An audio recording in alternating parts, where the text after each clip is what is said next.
आदाब, जय Hind. Nandura express news में आप सभी का स्वागत है।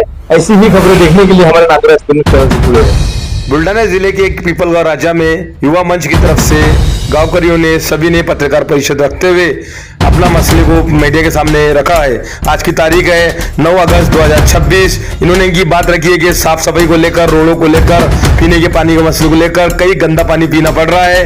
मीडिया के माध्यम से ऐसी बात युवा मोर्चा की तरफ से गांवकरियों ने सभी ने अपनी बात को रखा है और आने वाले समय में 10 अगस्त को कल सुबह 12 बजे से ग्राम पंचायत के सामने ठिया आंदोलन किया जाएगा। आगे की आपको बताते हैं युवा मोर्चे के सभी सदस्यों ने बाइट के माध्यम से मीडिया के सामने अपनी बात रखी है।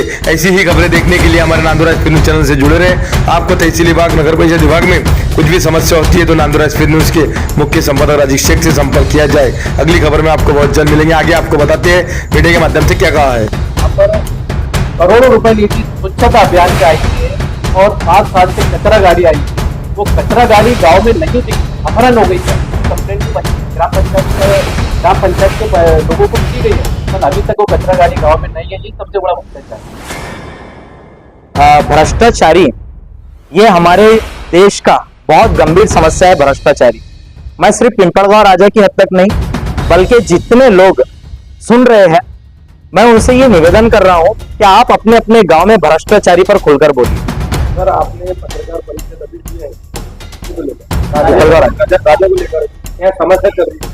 मैंने उस दिन ग्राम पंचायत के मार्फत एक पैगाम दिया था। अब मैं टोली उसको बता रहा हूँ आपको कि माननीय मुख्यमंत्री साहब, आप बहुत बड़े हैं, आपके पीछे बहुत काम है, लेकिन हमारा गांव बहुत छोटा है। पर 26,000 की आबादी इनके लेटर के मुताबिक गांव की है और वैसे 40,000 की आबादी भरती है अगर गिनती पर आ जाए तो मैं आपसे ये निवेदन कर रहा हूँ या आशा कर रहा हूँ एक नागरिक की हैसियत से कि आप बहुत बड़े हैं, हमारा गांव छोटा है, इन समस्याओं की तरफ एक बार देखिए।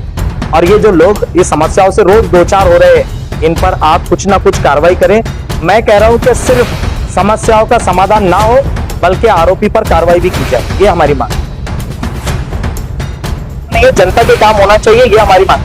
आने वाले चुनाव में ग्राम पंचायत ऐसे हालात पर घर का काम नहीं हो रहा, सबसे ज्यादा गिरानी काम देखने को मिलता है, लेकिन राजा के अंदर आपका बोलना एक भी विकासी काम नहीं हुआ, जबकि सबसे ज्यादा गिरानी में काम होता है।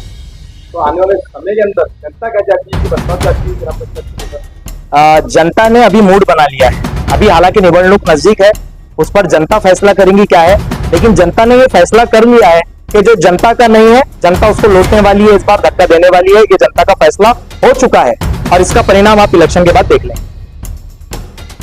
प्रेस कॉन्फ्रेंस में वो ये थी कि गांव का विकास ही कोई एक व्यक्ति का काम नहीं होता है, बल्कि इसके अंदर सबको सहयोग करना पड़ता है। दूसरा, अगर कोई जनहित या जन माहिती या जन मुद्दों पर आवाज उठाता है तो वो पूरे लोगों के लिए उठाता है, वो उसका निजी मामला नहीं होता है। अगर रोड बनेंगे तो एक अकेला व्यक्ति नहीं चलता, उस पर सारा गांव चलता है। पानी पुरोठा शुद्ध आएगा, पानी शुद्ध आएगा, एक आदमी नहीं पीता, पूरा गांव पीता है। अगर शिक्षण अच्छा मिलेगा, एक बच्चा नहीं पढ़ता, पूरे गांव के बच्चे पढ़ते हैं। अगर आरोग्य केंद्र अच्छा चलेगा, एक आदमी आजारी नहीं होता, पूरा गांव आजारी होता।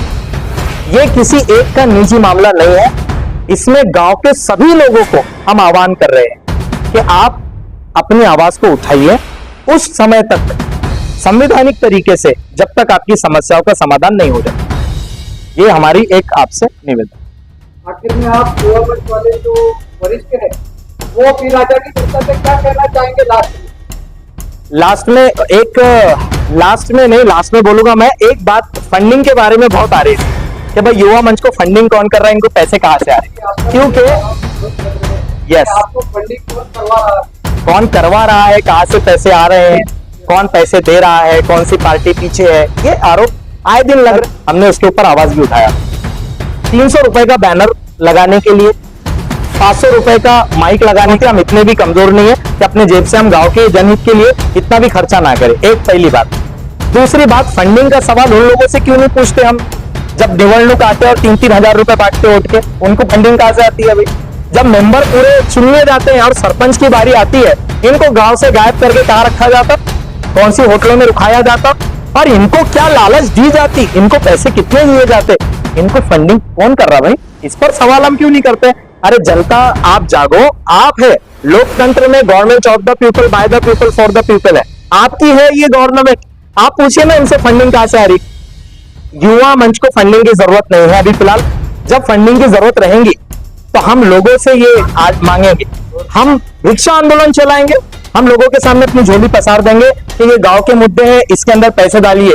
और ये जो लोग सब जुड़े हुए हैं, मैं इनसे भी आशा करूंगा कि ये सब भी इसके अंदर पैसे डालेंगे, सबका योगदान लगेगा। जब सबके पैसे जहां लगते हैं वहां दिल भी लगता, थोड़ा आपको मालूम है, तो आंदोलन में और जान आ जाएगी जब सबका आर्थिक तौर से सब लोग मदद करेंगे। ये मांग करते हैं कि कोई भी अराजक तत्व हमारे धरने को खराब करने की कोशिश करने वाला है, उस पर निगाह बना के रखे। आपके सीआईडी, आईबी, जितने डिपार्टमेंट खुफिया एजेंसी के, वो हमको वहाँ लगेंगे। शासन की जो मदद है हमको पूरी लगेगी, क्योंकि हम जनहित की आवाज सब मिलकर आवाज उठा रहे। तो हमको ये अंदेशा है कि अराजक तत्वों ने जिस तरीके से दबाने की कोशिश की, तो ये धरने को भी दबाने की कोशिश की जाएगी, जिस पे कुछ हमला किया जाएगा बदनाम करने के लिए, जिसका जवाबदार यहाँ ग्राम पंचायत और शासन रहेगा। उनको हम ध्यान दिलाना चाहते हैं कि धरने को कामयाब बनाने के लिए अपने हर समय कोशिश की है, और शासन को हम ये बताना चाहते हैं कि अराजक तत्वों में पूरा ध्यान रखा जाए। और जिनका इन्होंने उल्लेख किया है, ऐसा आदमी गांव के अंदर है जिसने क्लिनिक हत्या की हुई है, उस पर आरोपी है, ऐसे लोगों से गांव को बचाया जाए, जनता को बचाया। और इसकी हमने पूर्व सूचना SP office, additional SP office को दे दी है, और हमें ये पूरा विश्वास है कि कोई भी अराजक तत्व इस लेवल तक नहीं पहुंचेगा कि आंदोलन खराब हो पाए।